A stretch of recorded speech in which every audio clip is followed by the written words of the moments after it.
The champagne glass froze halfway to my lips as Marcus's laugh echoed across our dining room. Evelyn's practically a professional at this point, he said, gesturing toward the perfectly arranged appetizer platters I'd spent 3 hours preparing. I always joke that I married the world's most expensive housekeeper. The crystal stemware felt suddenly fragile between my fingers as his business partners chuckled politely.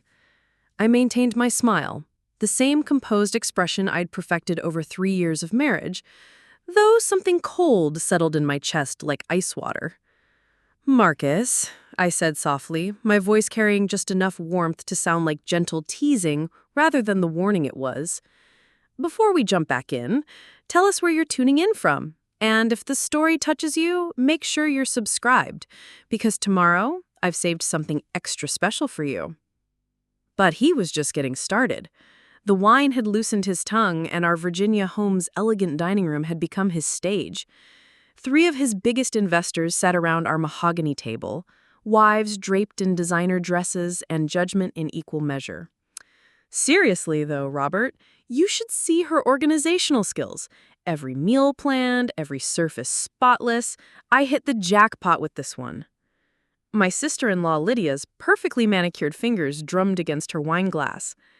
"Well, someone has to keep you in line, Marcus. Though I must say, Evelyn, you've certainly embraced the domestic goddess role. So different from what was it you did before? Some boring government job?" The ice in my chest spread outward. Lydia knew exactly what I'd told them about my previous career. Low-level administrative work, filing paperwork, nothing interesting. The kind of job that made wealthy people's eyes glaze over and change the subject. "Something like that," I murmured, cutting a piece of the herb-crusted salmon I'd prepared from scratch. The irony wasn't lost on me that I'd spent my morning perfecting this meal, instead of the 17 other things I could have been doing with my time, like maintaining my security clearance, like staying current on international cryptography protocols, like remembering who I used to be. "The important thing," Marcus said, raising his glass with theatrical flair, "is that she keeps me well-fed and my house immaculate. What more could a man ask for?"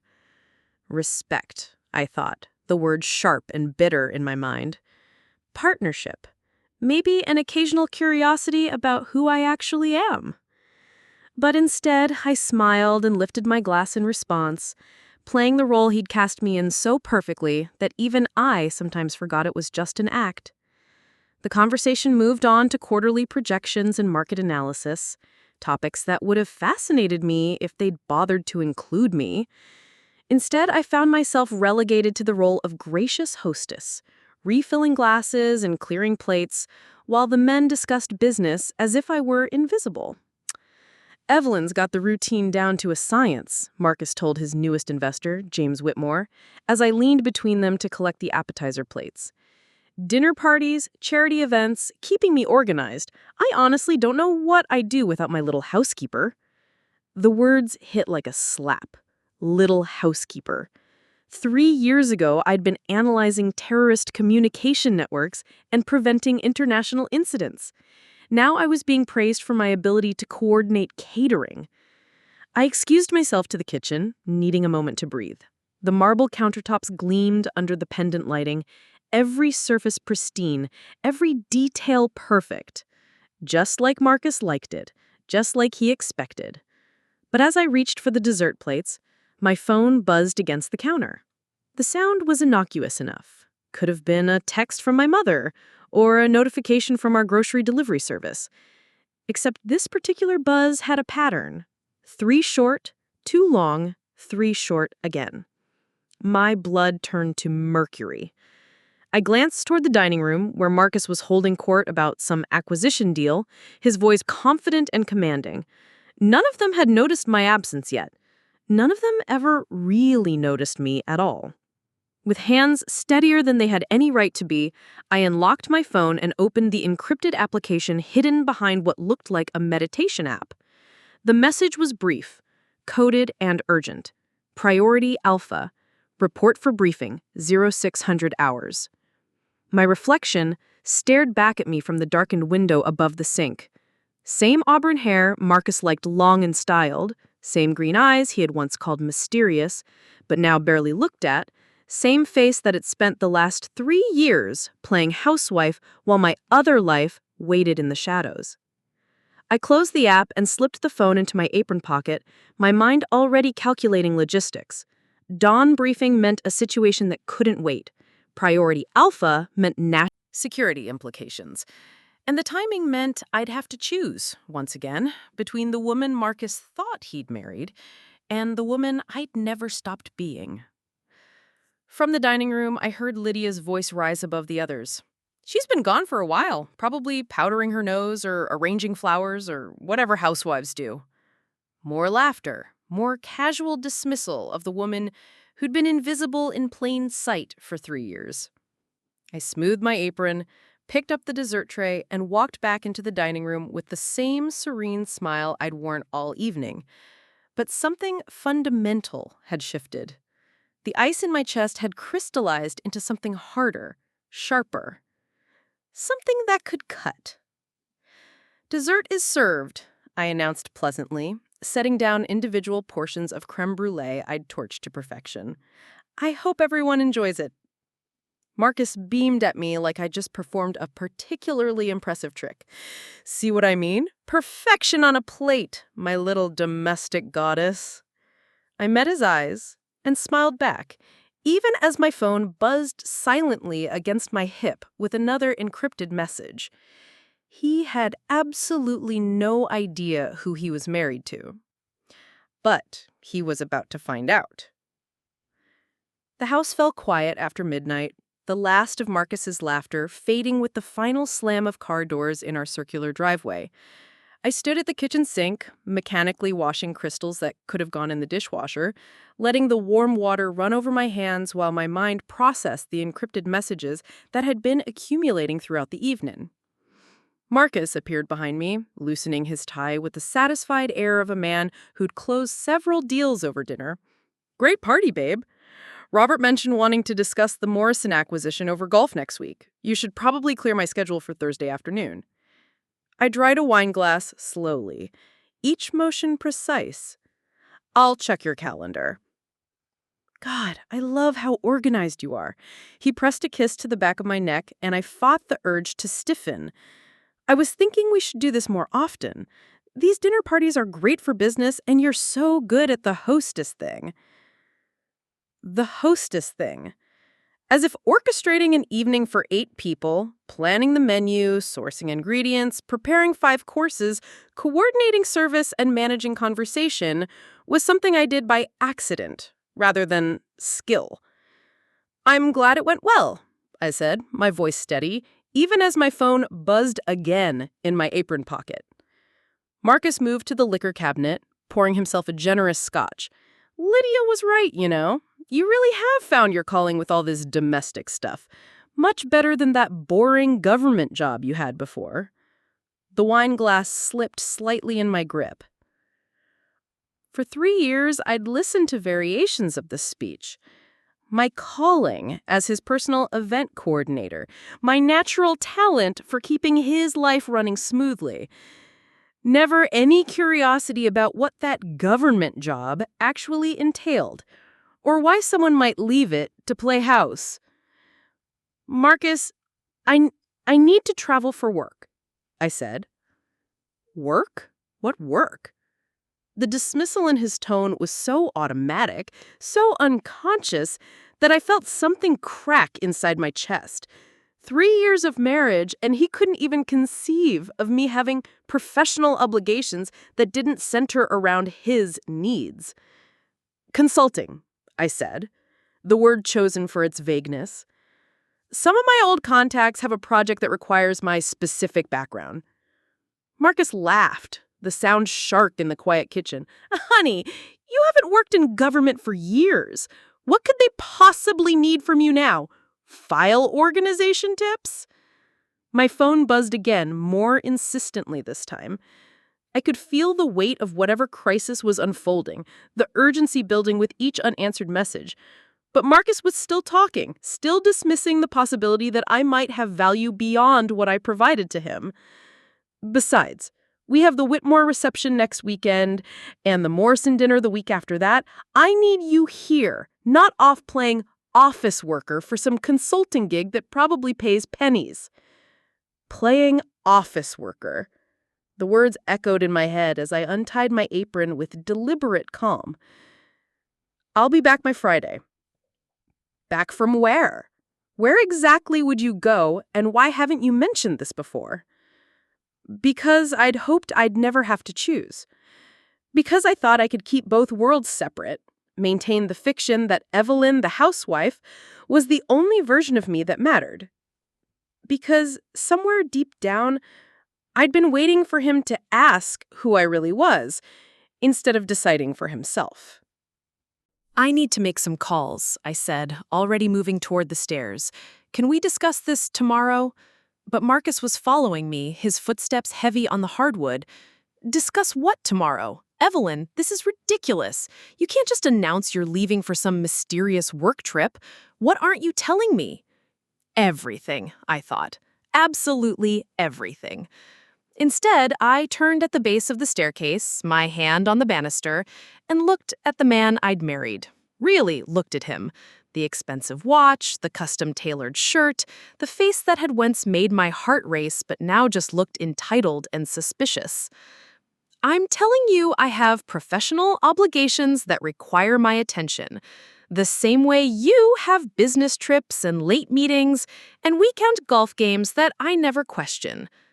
That's completely different, and you know it. My work actually matters. It pays for this house, your clothes, the lifestyle you enjoy.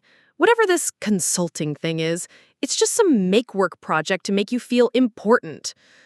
The silence that followed was profound. In it, I could hear the hum of the refrigerator, the tick of the grandfather clock in the hallway, the distant sound of a car passing on the street outside. Normal sounds of a normal suburban night in a normal marriage. Except nothing about this was normal, and I was done pretending it was.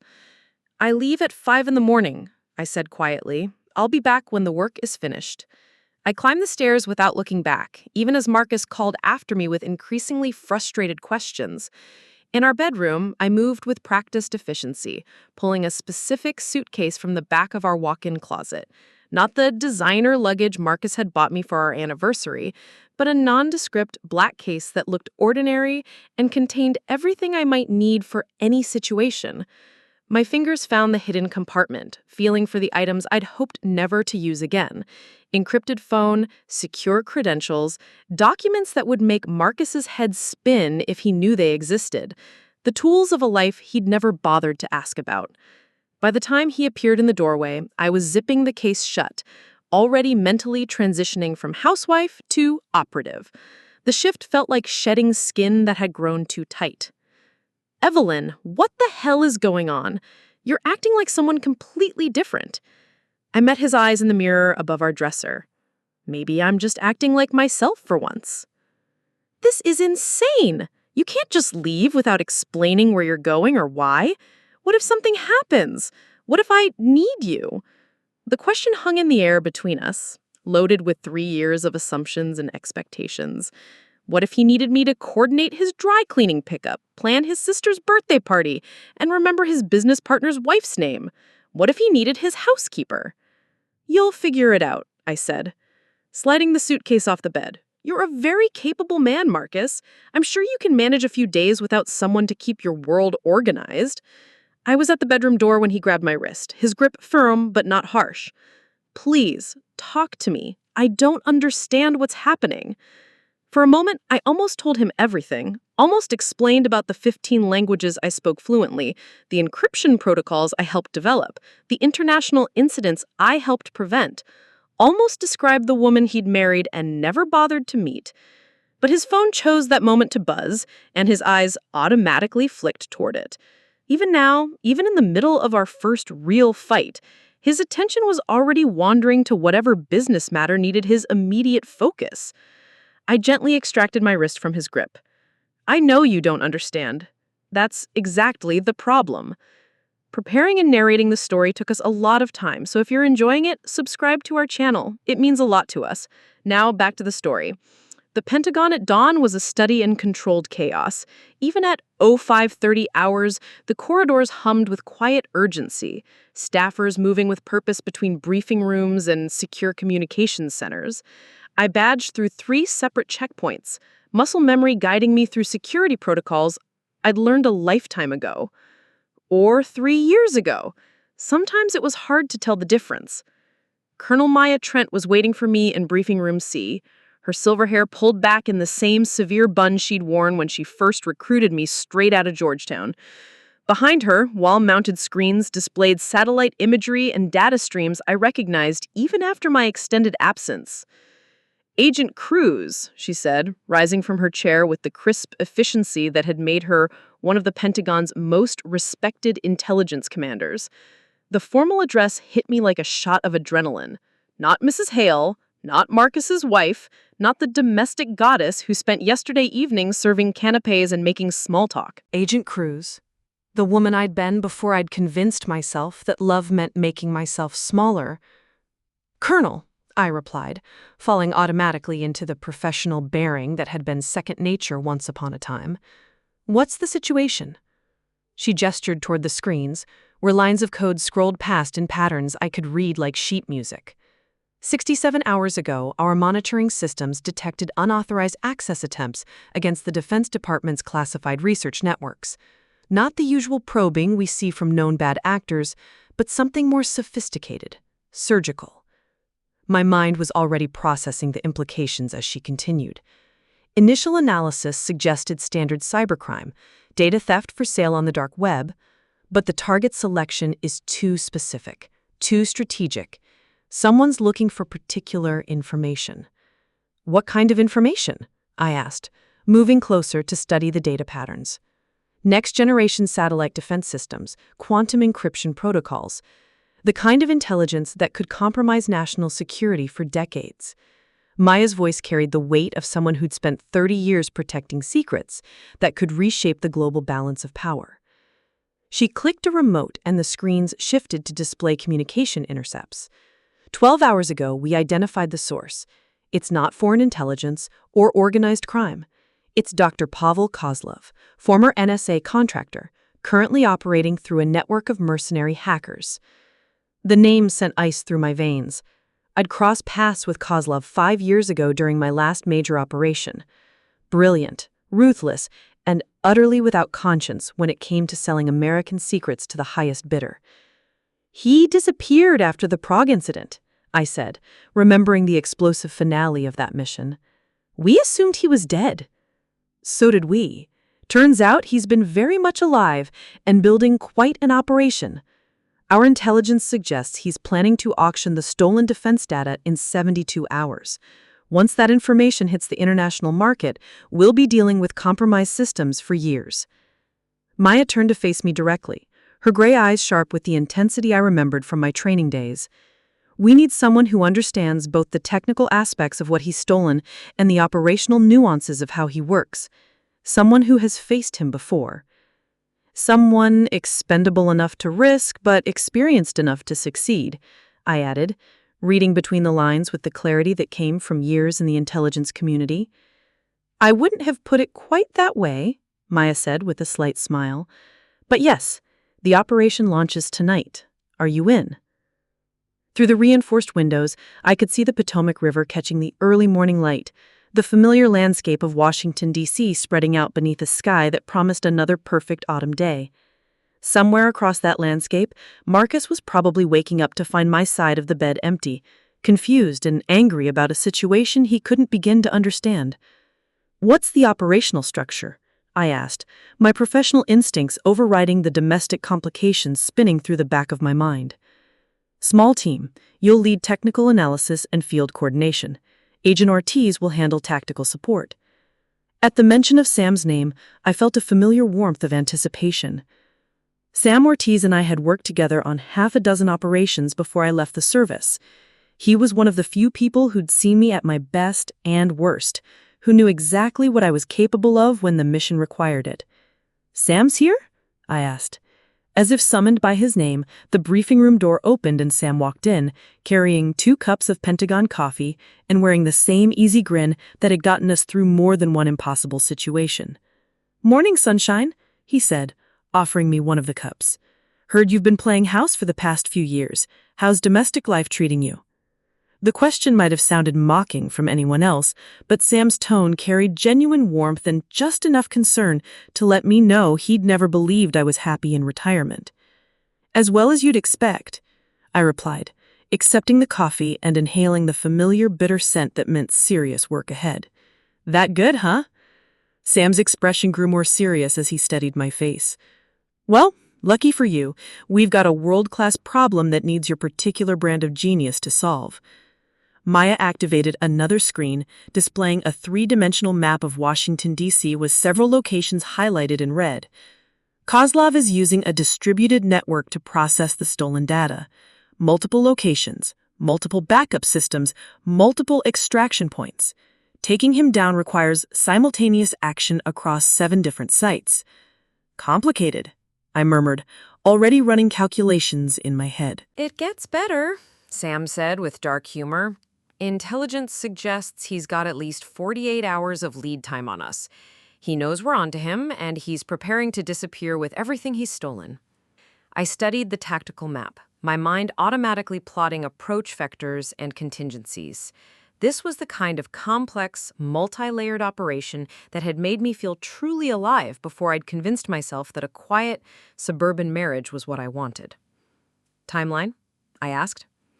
18 hours to full deployment, Maya replied.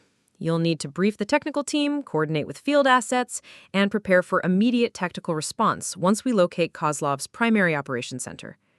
18 hours, barely enough time to get home, explain to Marcus that I'd be gone longer than expected, and return for mission launch.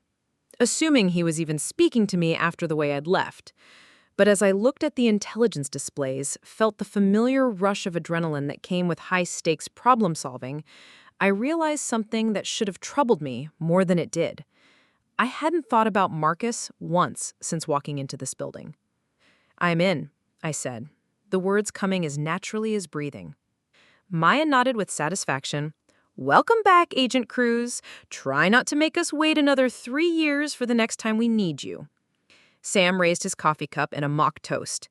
"To Evelyn Cruz, the only person I know who can break enemy encryption protocols and probably still make it home in time to cook dinner." I laughed, the sound surprising me with its genuine warmth. When was the last time someone had made a joke about my abilities that wasn't actually an insult in disguise?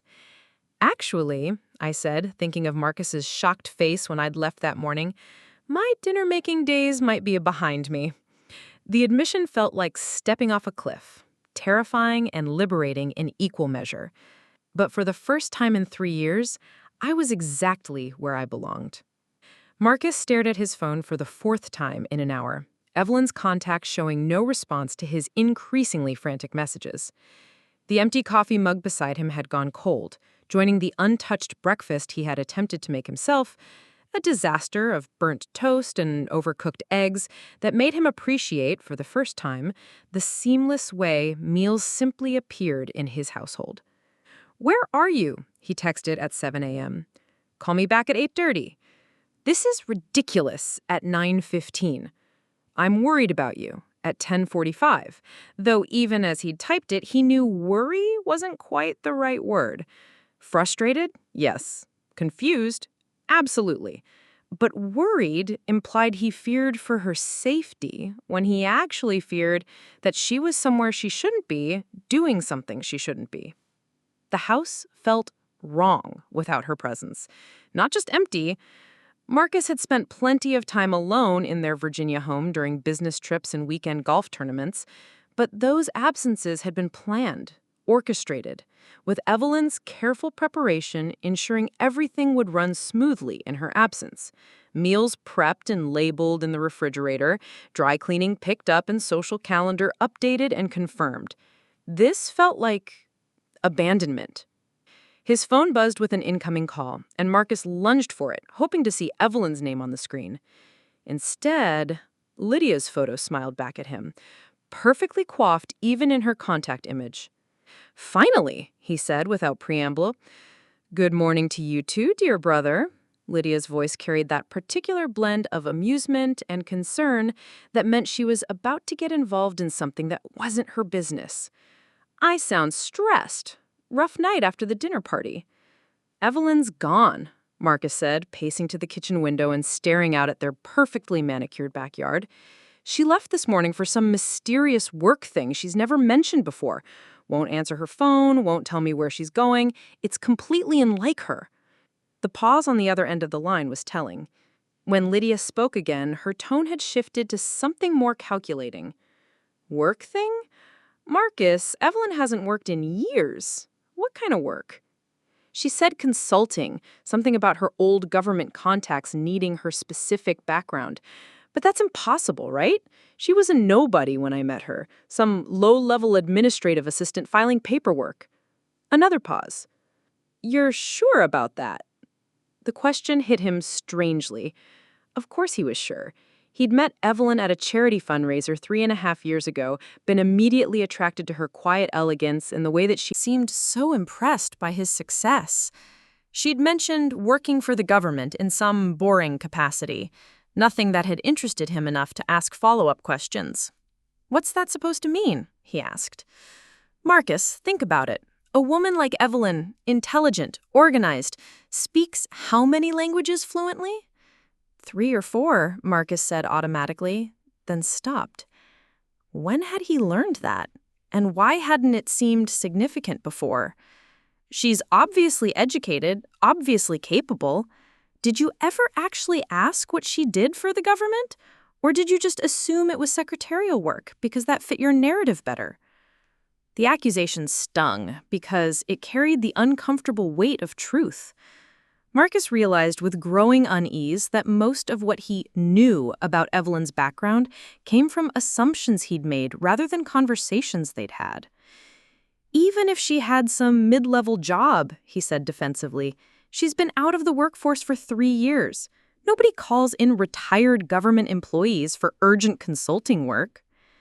"Unless," Lydia said slowly, "she wasn't as retired as you thought. Or as mid-level." Marcus felt something cold settle in his stomach. "What are you suggesting?" "I'm suggesting that maybe your wife is more than she appears to be. And maybe the reason she's not answering your calls is because whatever she's doing requires more discretion than you're willing to give her credit for." After ending the call, Marcus found himself standing in Evelyn's walk-in closet, studying the space with new eyes. Her clothes hung in perfect order, business attire he'd assumed she kept for charity events, casual wear that somehow always managed to look expensive despite modest price tags, and in the very back, a section of darker clothing he'd never paid attention to. He pulled out a black jacket, examining the tailored cut in the subtle reinforcement around the shoulders. It looked like something designed for movement, for concealment, not the kind of thing a housewife typically needed. Moving to her dresser, Marcus began opening drawers with the growing certainty that he was invading privacy he'd never bothered to respect before. Underwear, jewelry, scarves, nothing unusual until his fingers found the false bottom in her jewelry box. Her heart hammered as he lifted the thin panel, revealing a space beneath that contained items that made no sense in the context of the woman he thought he'd married. A second passport with Evelyn's photo, but a different name. Business cards for companies he'd never heard of. And beneath it all, a small electronic device that looked like nothing he recognized. Marcus sank onto the bed, the device heavy in his palm. Whatever this was, it wasn't something a retired administrative assistant would own. This was technology, sophisticated and purposeful, that suggested capabilities he'd never imagined. His phone buzzed with a text from an unknown number. "Your wife is exactly where she needs to be. Stop looking for answers you're not ready to handle." The message disappeared from his screen before he could screenshot it, leaving him staring at a blank conversation thread that showed no record of the text ever existing. Marcus ran to his laptop, fingers flying over the keyboard as he accessed the tracking software his tech company used for corporate devices. If Evelyn's phone was on, he could locate it through the family plan GPS service. What he found made his blood run cold. Her phone was pinging from a location in downtown D.C. that his mapping software identified simply as restricted federal facility. Not a consulting firm, not an office building, a facility important enough to be classified on civilian mapping applications. Marcus grabbed his keys, his mind racing through explanations that made no sense. Maybe she was meeting clients at a government building. Maybe the consulting work involved federal contractors. Maybe there was a perfectly innocent reason his wife was inside a restricted facility doing work she'd never mentioned for employers she'd never named. But as he drove toward D.C., following the GPS coordinates that placed Evelyn somewhere she couldn't possibly be, Marcus began to realize that maybe he didn't know his wife at all. Maybe the woman he'd been calling his housekeeper wife was someone else entirely. And maybe that someone else had been hiding in plain sight for 3 years, letting him believe exactly what he wanted to believe about who she was and what she was capable of. The tracking signal led him to a complex of buildings surrounded by security barriers and checkpoints where men in uniform scrutinized identification and waved approved vehicles through gates that looked designed to stop tanks. Marcus parked across the street, staring at the imposing federal architecture, trying to reconcile the high-security facility with the woman who'd served him breakfast from China she'd hand-washed the night before. His phone buzzed with another untraceable message. "Go home, Marcus. Some secrets are classified for a reason." This time, the text stayed long enough for him to read it twice before vanishing. Marcus sat in his car, watching the facility's entrance, and realized that for the first time in his marriage, he was genuinely afraid. Not of Evelyn, but of how little he actually knew about the woman he'd been taking for granted. The data center hummed with the white noise of 1,000 servers processing information at speeds that made human thought feel glacial. I crouched behind a bank of cooling units, watching Sam's hand signals through the blue glow of status lights that turned everything into an underwater dreamscape. 2 guards, rotating patrol every 6 minutes. Security cameras with blind spots we'd mapped during the afternoon reconnaissance. Kozlov's operation was sophisticated, but not paranoid enough to account for people who'd been doing this longer than his mercenary hackers had been alive. 3 targets, Sam signaled, pointing toward workstations where lines of code scrolled across multiple monitors. Primary server cluster, backup drives, main communication hub. I nodded, already mentally cataloging the approach vectors. 12 years of field experience had taught me to think like architecture, to see buildings as puzzles with solutions written in sightlines and timing. This facility was complex, but not impossible. The earpiece crackled with Maya's voice from command headquarters. Overwatch shows 2 additional hostiles approaching the north entrance. The timeline just got shorter. Understood. I subvocalized into the throat mic, the words barely audible even to myself. Sam and I moved in concert, the kind of synchronized operation that came from years of shared missions and absolute trust. He took point toward the security station while I approached the primary server cluster, my fingers already dancing over the portable decryption device that would crack Kozlov's firewalls. The stolen defense data was here, somewhere in the terabytes of information flowing through fiber optic cables beneath my feet. Quantum encryption protocols that had taken decades to develop, satellite defense systems that protected American interests across 6 continents. Research that could shift the global balance of power if it ended up in the wrong hands. My screen lit up with access confirmations as the decryption device interfaced with Kozlov's network. Code spilled across the display, patterns I could read like a familiar language. There, the defense satellite protocols, packaged for transfer. And there, the quantum encryption algorithms, compressed and ready for option. Beautiful work, isn't it? The voice came from behind me, accented with the slight Eastern European inflection I remembered from our last encounter 5 years ago.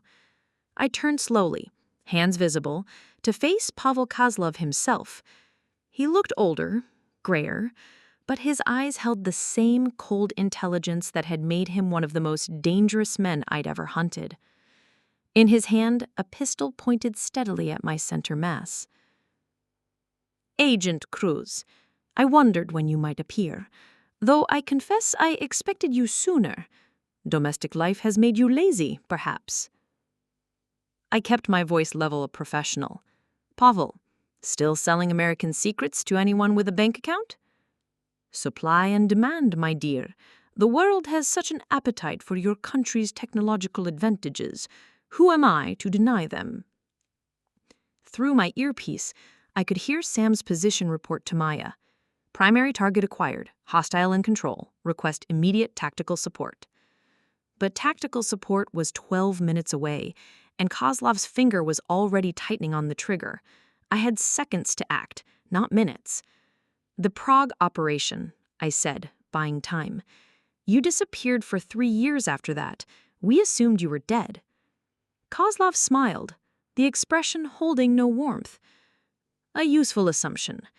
Amazing how much one can accomplish when the intelligence community believes you no longer exist. Your husband, for instance, has no idea who he married, does he?" The mention of Marcus sent ice through my veins. "Leave him out of this." "Oh, but he's already part of it. Did you think we wouldn't research your current situation when we learned you were back in the field? Marcus Hale, successful tech entrepreneur, government contractor, security clearance just high enough to be useful. Such a convenient marriage." My blood went cold. "You're lying." "Am I? Check your secure messages, Agent Cruz. I think you will find your husband has been asking questions about your whereabouts, driving around federal facilities, making calls to people who don't appreciate his curiosity. Such a liability." The implications hit me like physical blows. If Marcus had been tracked to this operation, if Kozlov's people had identified him as leverage, then I'd brought danger into his world by trying to keep him out of my own. My earpiece crackled. "Multiple hostiles converging on your position. Extraction window closing." Kozlov's smile widened. "Your choice, Agent Cruz. Walk away now, let me complete my business transaction, and your husband remains ignorant and safe. Or continue this operation and watch him become collateral damage in a world he doesn't understand." The server screens around us continued scrolling data. Billions of dollars in stolen military intelligence flowing through networks while I stood frozen between two impossible choices: save the mission and risk Marcus, or save Marcus and let national security burn. 10 seconds, Kozlov said softly. Choose. The sound of approaching footsteps echoed through the server room. Sam's voice in my ear, urgent but controlled. "Evelyn, whatever you're going to do it now." I looked at Kozlov's confident face, at the pistol trained on my chest, at the screens full of secrets that could remake the global political landscape, and I made the only choice that mattered. I dove left as the lights went out. Sam's EMP device killed every electronic system in a 50-foot radius, plunging the server room into absolute darkness. In the chaos that followed, I heard Kozlov curse in 3 languages, heard his associates shouting orders, and heard the distant sound of tactical teams breaching the building's outer perimeter. My backup decryption device, hardened against electromagnetic pulse, came online in my hands, its screen providing the only light in the blackened facility. 40 seconds to download everything before the emergency power kicked in.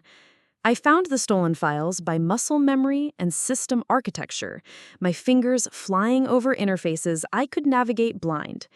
The quantum protocols, the satellite defense data, the research that had cost American scientists decades to develop, all of it flowing into secure storage that Kozlov would never touch. Emergency lighting flickered on just as I finished the transfer. Kozlov stood 20 feet away, his pistol tracking toward my position, but Sam appeared behind him like a shadow, disarming him with the kind of efficient violence that ended threats without unnecessary drama. "Package secured," I reported into my throat mic. "Primary objective complete." Maya's voice crackled back. "Excellent work. Extraction team inbound. And, Agent Cruz, your husband is fine. We've had eyes on him since he started tracking your phone." Relief flooded through me, followed immediately by dread. If Maya's people had been watching Marcus, if they'd seen him investigating my location, then my cover was blown in ways that went beyond operational security. Marcus knew something, and after tonight, there would be no going back to the fiction that I was just his housekeeper wife. Sam zip-tied Kozlov's hands behind his back, then looked at me with concern. "You okay? You look like you've seen a ghost." "Something like that," I murmured, already dreading the conversation I'd have to have when I finally went home. If I still had a home to go back to. Marcus had been sitting in his car outside the federal facility for 3 hours when the world exploded into motion. First came the vehicles, black SUVs with government plates that screamed Federal Response Team, followed by tactical trucks that looked like they were heading to war rather than a downtown office building. Then the helicopters, circling overhead with searchlights that turned the evening into an artificial day.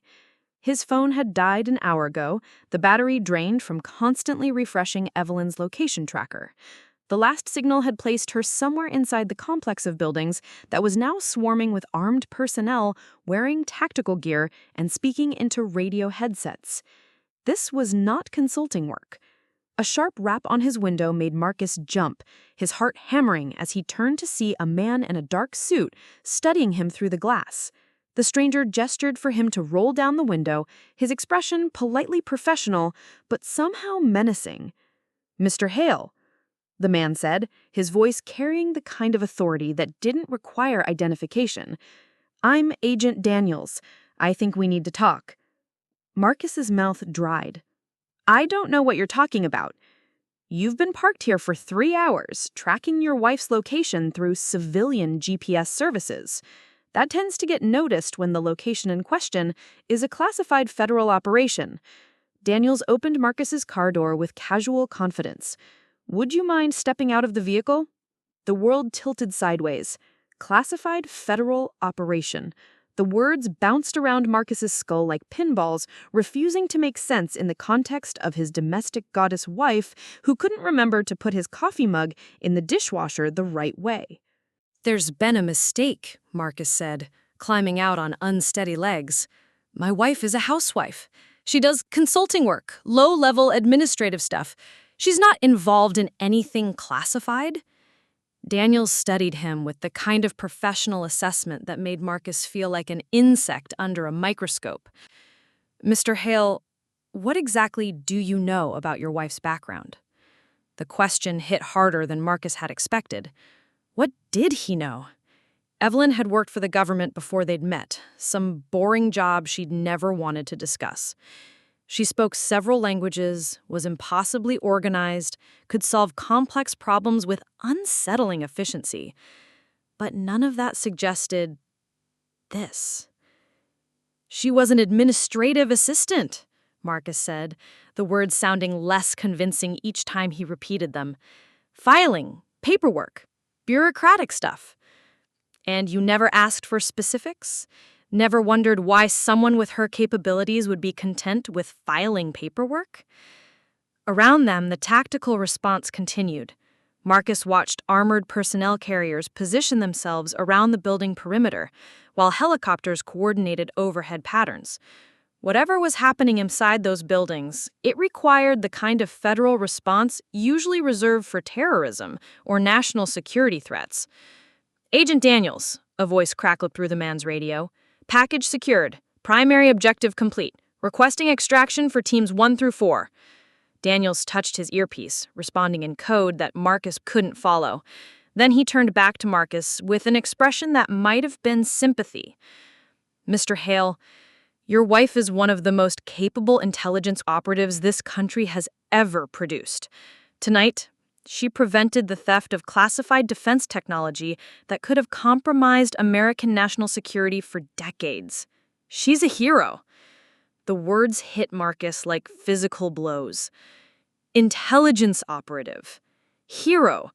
Classified defense technology. None of it compared with the woman who'd served him breakfast that morning, who'd apologized for leaving and promised to be back by Friday. "That's impossible," Marcus whispered. "Is it? Or did you never bother to find out who you married?" The accusation stung because it carried the weight of truth Marcus wasn't ready to face. How many times had Evelyn tried to tell him something about her past, only for him to change the subject to something more relevant to his world? How many clues had he dismissed because they didn't fit the narrative he preferred? A new wave of vehicles approached, these ones clearly medical support. Ambulances, tactical medics, the kind of emergency response that suggested someone had been hurt. Marcus felt his knees go weak. "Is she—" "She's fine," Daniel said quickly. "Minor injury, already treated. But Mr. Hale, there's something you need to understand. Your wife's cover is blown. After tonight, there's no going back to the life you've been living. No more pretending she's just a housewife, no more dismissing her capabilities, no more taking for granted that she'll always be available to organize your social calendar." Through the facility's main entrance, figures began emerging. Marcus recognized some of them as federal agents, others as people who looked like they'd seen combat. And then, walking between two men in tactical gear, he saw her.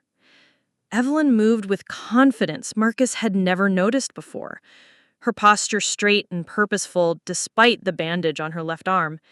She was speaking into a radio headset, her voice carrying the kind of authority he'd only heard her use when coordinating charity events. But this wasn't about seating charts and catering menus. This was about national security and intelligence operations and capabilities Marcus had never imagined his wife possessed. She looked up, scanning the crowd of vehicles and personnel, and her eyes found him across the secured perimeter. For a moment, they simply stared at each other. Marcus in his expensive business casual, Evelyn in tactical gear with a bullet graze on her arm. The woman who'd served him breakfast that morning, who'd apologized for leaving and promised to be back by Friday. The woman who'd introduced him to his colleagues as his little housekeeper.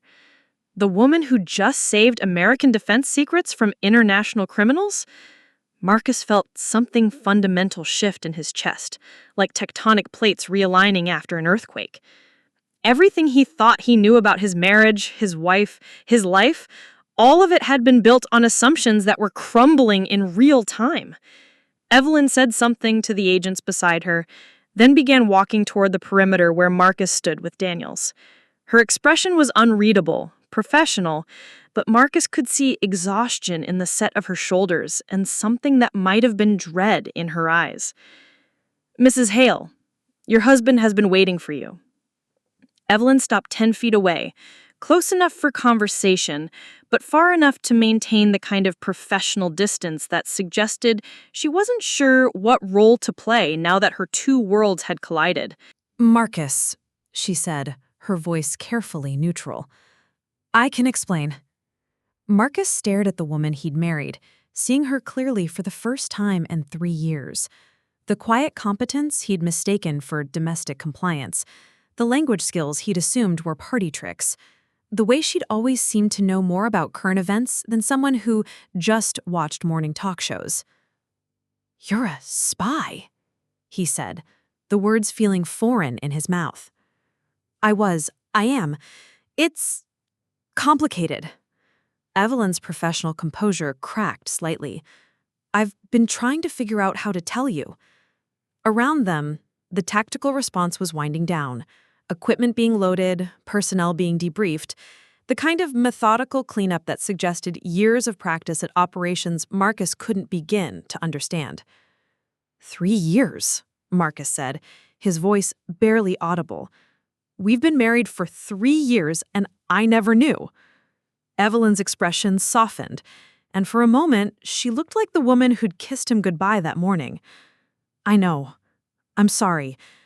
I thought I could keep both worlds separate, that I could just be your wife and let the other part of my life stay buried. But you couldn't. No, I couldn't. Marcus felt the weight of every dismissive comment he'd made, every time he'd reduced her to the role of his personal assistant, every moment he'd taken for granted that she'd always be available to make his life easier. Agent Cruz, Daniels interrupted gently, transport is ready when you are. Evelyn nodded, then looked back at Marcus. I have to go. Debrief, paperwork, the kind of government bureaucracy you always assumed I was familiar with. The irony wasn't lost on either of them. When will you be home? Marcus asked, then immediately regretted the question, home, as if anything about their domestic arrangement could continue unchanged after tonight. I don't know, Evelyn said honestly.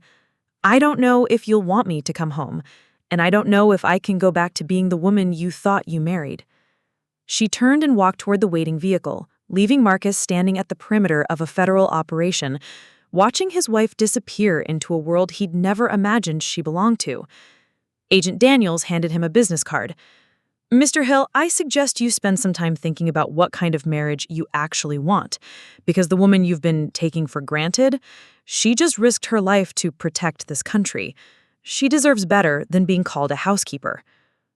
As the federal convoy disappeared into the D.C. night, Marcus stood alone on the sidewalk, finally understanding that he'd been married to a stranger who was far braver, far more capable, and far more important than he'd ever bothered to discover. Lydia found Marcus at 8 a.m. the next morning, sitting at his kitchen island with a cup of coffee gone cold and the 1,000-yard stare of someone whose entire worldview had been demolished overnight. She let herself in through the back door, the way she'd been doing since they were children, and assessed the damage with the practiced eye of someone who'd spent years managing Marcus's various crises. You look like hell, she announced, setting down a bag of pastries from his favorite bakery.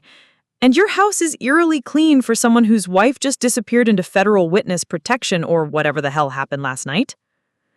She's a spy, Lydia. Marcus looked up at her with hollow eyes. I gathered that from your incoherent phone messages, though I prefer intelligence operative. Sounds more sophisticated. This isn't a joke. Marcus's voice cracked with exhaustion and something that might have been grief. Our entire marriage has been a lie. 3 years of thinking I married some sweet housewife who was impressed by my success, and it turns out she's been humoring me while saving the world in her spare time.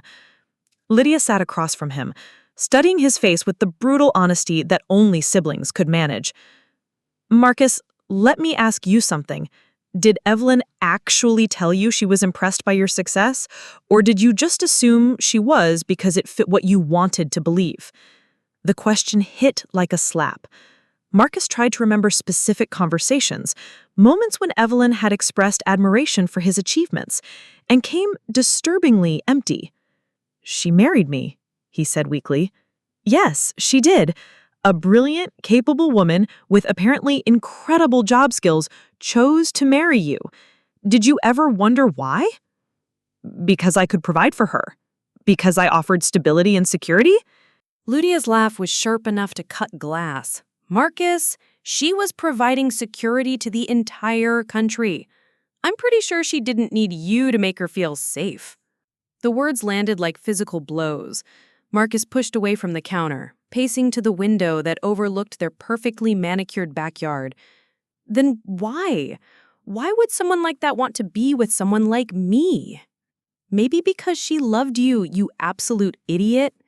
The simple statement hit harder than all of Lydia's sarcasm combined. Marcus turned to stare at his sister, seeing something in her expression he'd never noticed before, a kind of frustrated affection mixed with disappointment. She loved you, Lydia continued, her voice gentler now. Loved you enough to give up a career that apparently involved saving lives and preventing international incidents. Loved you enough to pretend she was fulfilled organizing your dinner parties and managing your social calendar. Loved you enough to let you introduce her as your little housekeeper without correcting you. Each word felt like a knife between Marcus's ribs. I never meant... Yes, you did. You absolutely meant it. You wanted a wife who made you feel important, who needed you, who wouldn't challenge your ego or make you feel inadequate. And Evelyn gave you exactly that, even though it meant hiding the most important parts of herself. Marcus sank into a chair, the weight of 3 years of willful blindness crushing down on him. God, what have I done? You married a woman who was way out of your league and spent 3 years trying to convince yourself she was lucky to have you instead of the other way around. Lydia's tone was matter-of-fact, surgical in its precision. The question is, what are you going to do about it now? I don't know how to fix this. I don't even know where to start. Lydia pulled out her phone and showed him a news article from that morning's Washington Post. Federal agents prevent major cyber attack on Defense Department. The byline mentioned an unnamed intelligence operative whose quick thinking had prevented the theft of classified military technology. That's her, Lydia said quietly. That's your wife. While you were worried about whether she was having an affair, she was literally saving the country. Marcus stared at the article, trying to reconcile the words intelligence operative and national security with the woman who'd apologized for not having his shirts pressed on time. She could have been killed, he whispered, the reality hitting him for the first time. She could be killed tomorrow, or next week, or next month. That's the life she chose to give up for you, Marcus. And instead of appreciating that sacrifice, you spent 3 years treating her like hired help. The silence stretched between them, filled with the weight of Marcus's growing understanding. Evelyn hadn't been playing house because she lacked ambition or skills. She'd been playing house because she'd chosen him over a life of purpose and danger and respect. I was jealous, Marcus admitted, the words scraping his throat raw. At the facility last night, there was this agent, Sam. The way he looked at her, the way he talked to her, like she was someone important. She is someone important. You're the only one who couldn't see it. He probably thinks she deserves better. Lydia stood up, her expression shifting from frustrated to something that might have been pity. Marcus, everyone thinks she deserves better. The question is whether you're going to prove them wrong or prove them right. She moved toward the door, then paused. For what it's worth, I think she loves you enough to try again. But not if you can't handle being married to someone who's braver and more accomplished than you are. Your ego is going to have to take a back seat to your heart. After Lydia left, Marcus sat in his perfect kitchen, surrounded by the domestic tranquility Evelyn had created and maintained, and tried to imagine what it would be like to be married to the woman she actually was instead of the woman he'd wanted her to be. The thought terrified him, but not as much as the thought of losing her entirely. The airstrip at Dulles looked like something out of a movie at 4:47 a.m., all harsh floodlights and long shadows with aircraft that didn't appear on any commercial manifest. I adjusted my tactical vest and checked my equipment one final time, the familiar weight of the Geel grounding me in the present moment. Final intelligence confirms Kozlov's escape plan. Private jet, filed flight plan to Belarus, wheels up at 0600. This is our last chance to intercept him before he disappears for another 3 years. Sam appeared beside me, his own gear arranged with the efficiency of someone who'd done this too many times to count. Are you ready for this? The question carried weight beyond the tactical situation. After last night's revelation to Marcus, after watching my carefully constructed double life explode in real time, I wasn't sure I was ready for this. Ready for anything. But ready or not, Pavel Kozlov was 12 minutes away from escaping with backup copies of stolen defense data, and personal crises would have to wait. I'm ready, I said, and meant it. The plan was elegant in its simplicity. Kozlov would approach the aircraft through the main terminal, believing himself safe behind layers of security and false documentation. We would be waiting in the hangar, having arrived through channels that didn't require customs or immigration oversight. Remember, Maya's voice continued, Kozlov has nothing to lose at this point. He knows we've compromised his primary operation. Expect him to be desperate, which makes him dangerous.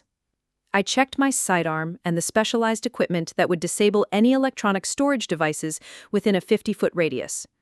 No backup drives, no hidden data, no insurance policies. When we took Kozlov down, his entire operation would go down with him.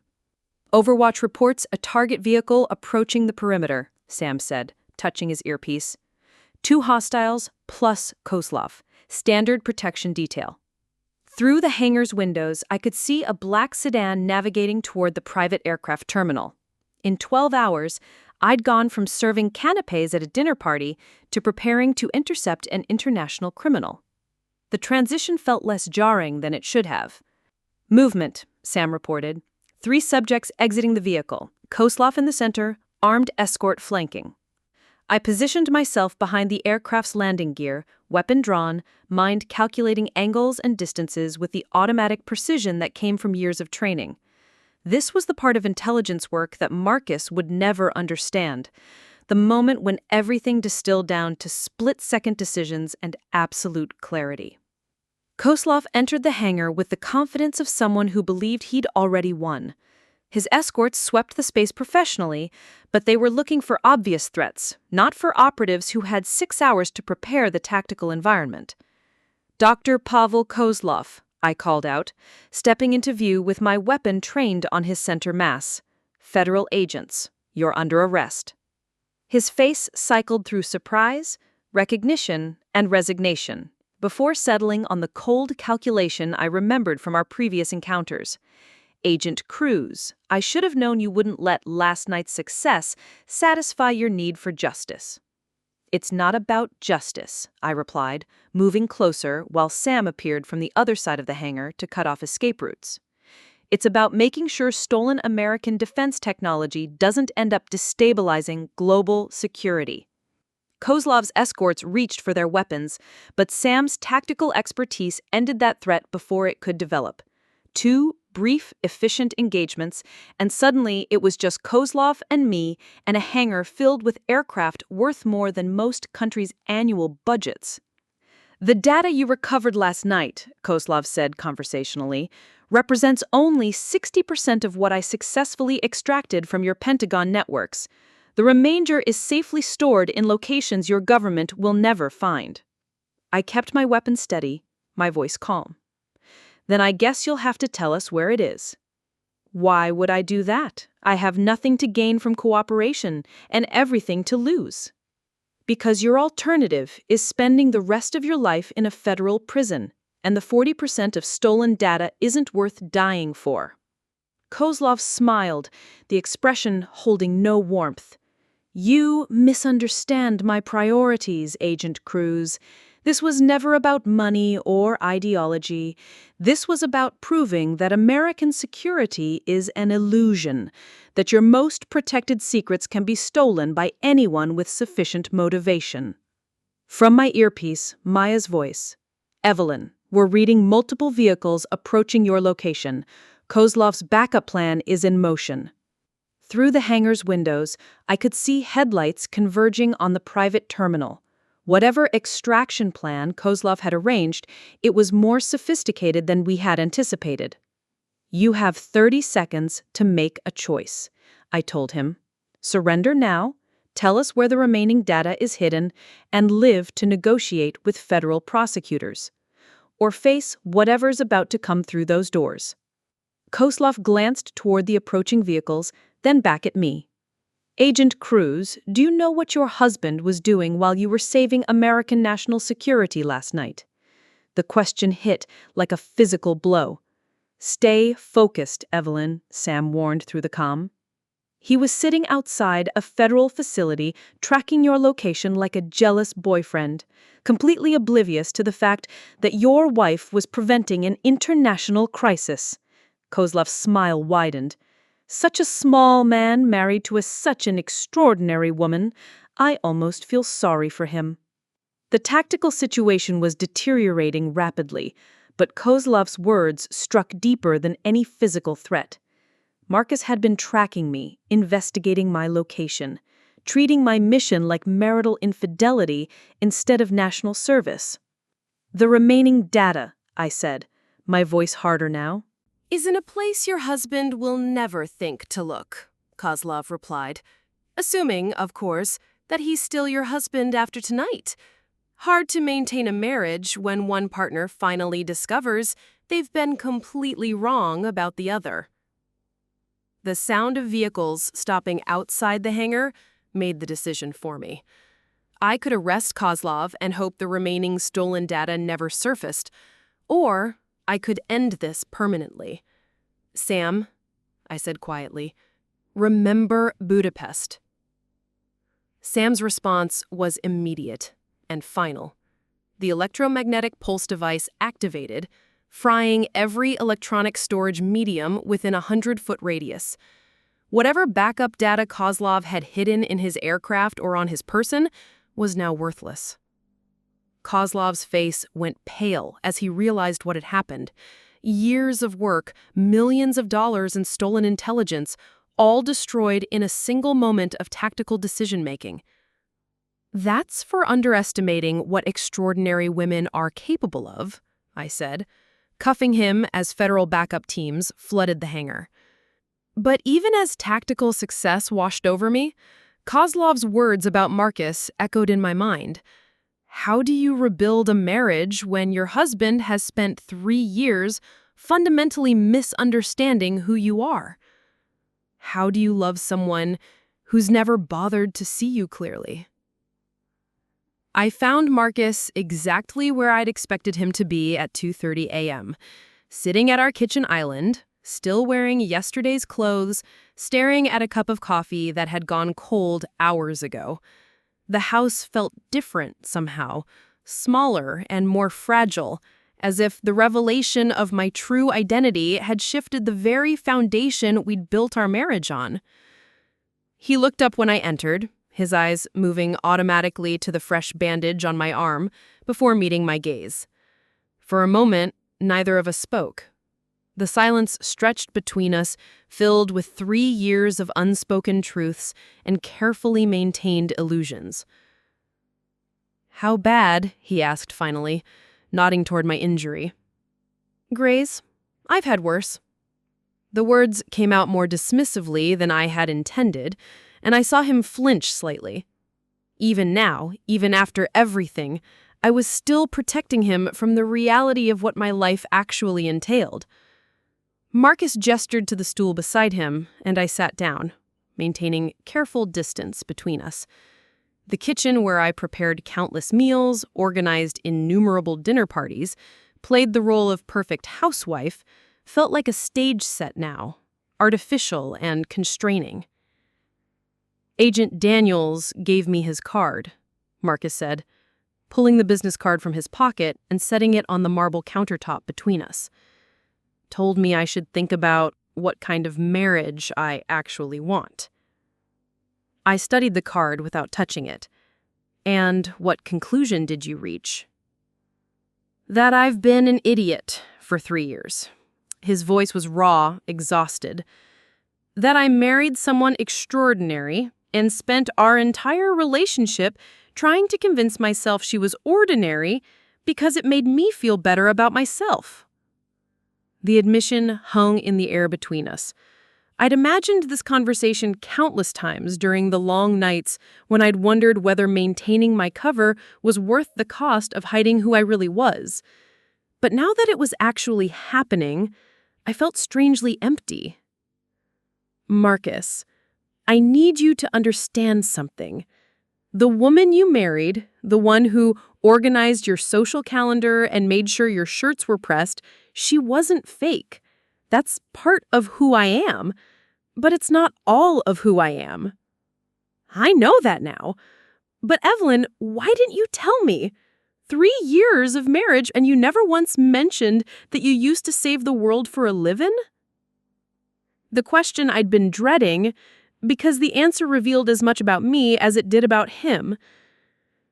"Because you never asked. Because every time I started to tell you something about my past, you'd change the subject to something more relevant to your world.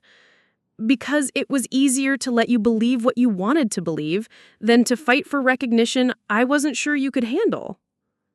Marcus stood up abruptly, pacing to the window. "That's not fair. You made the choice to hide this from me. You could have insisted on telling me the truth." "Could I?" I turned to face him fully. Marcus, be honest. If I'd told you on our second date that I was a federal intelligence operative who spoke 7 languages and had prevented international incidents, would you have called me back? The pause before his answer told me everything I needed to know. That's different. That would have been overwhelming at the beginning, but once we were married, you introduced me to your colleagues as your little housekeeper. You told your business partners that you'd hit the jackpot because I kept you well-fed and your house immaculate. You reduced me to domestic services because that's all you could see. Each word landed like a physical blow, and I watched Marcus's face cycle through denial, recognition, and something that might have been shame. I never meant to diminish you, he said quietly. But you did. For 3 years, you diminished me. And I let you, because somewhere along the way, I convinced myself that being loved for who you pretend to be was better than not being loved at all. The silence that followed was profound.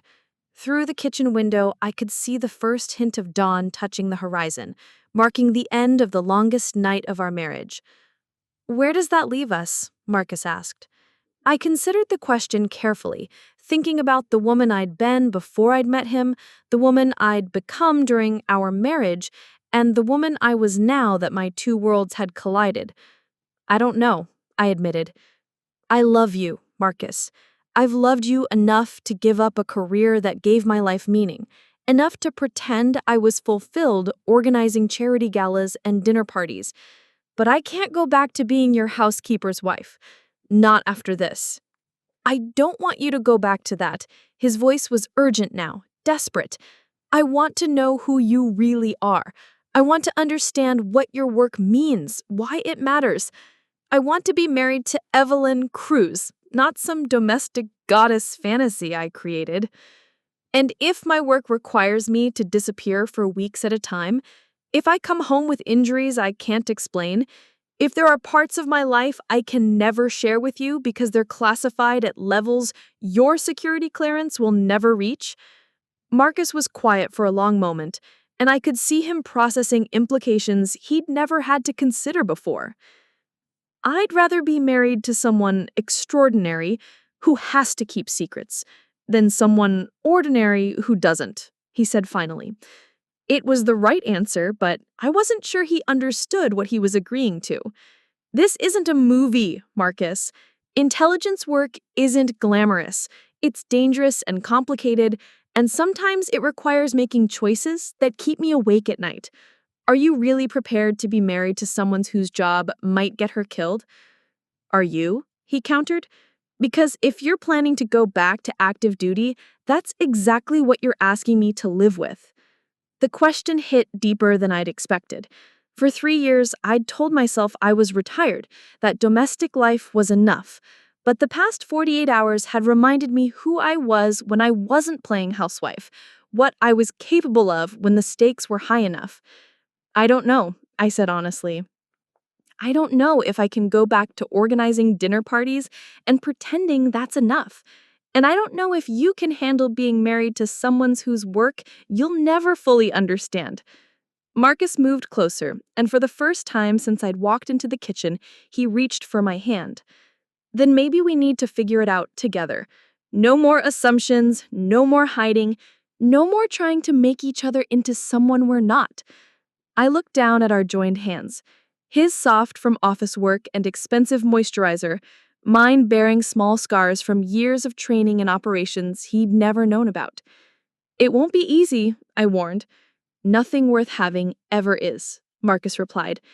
"And Evelyn, you are absolutely worth having. All of you. Even the parts that terrify me." For the first time in 3 years, I felt like he was seeing me clearly. Not the domestic goddess, not the perfect housewife, but the complicated, dangerous, extraordinary woman I'd always been underneath. It wasn't forgiveness yet, and it wasn't a solution to all the ways we'd failed each other, but it was a beginning. And maybe for now, that was enough. 6 months later, Marcus stood at our kitchen island, adjusting his tie with nervous energy. Ladies and gentlemen, I'd like you to meet my brilliant wife, Evelyn Cruz Hale, the smartest person in any room she enters. I smiled, fastening my earrings. The same dining room, the same guests, but everything had changed. My secure phone buzzed. Marcus glanced at it, then at me, his expression shifting from anxiety to pride. "Go save the world," he said, kissing my forehead. "I'll handle the dinner party." I looked at this man who'd finally learned to see me clearly, who'd spent months earning back my trust, who no longer needed me to be smaller to make him feel bigger. "I love you," I said, meaning it completely for the first time in years. As I walked toward the door, Marcus called after me. "Bring Sam back safely too. I'm cooking next week, and I want to prove I've learned something." I laughed, stepping into the night as Agent Cruz, knowing that I'd return home as Evelyn, finally fully myself in both worlds. Up next, you've got 2 more standout stories right on your screen.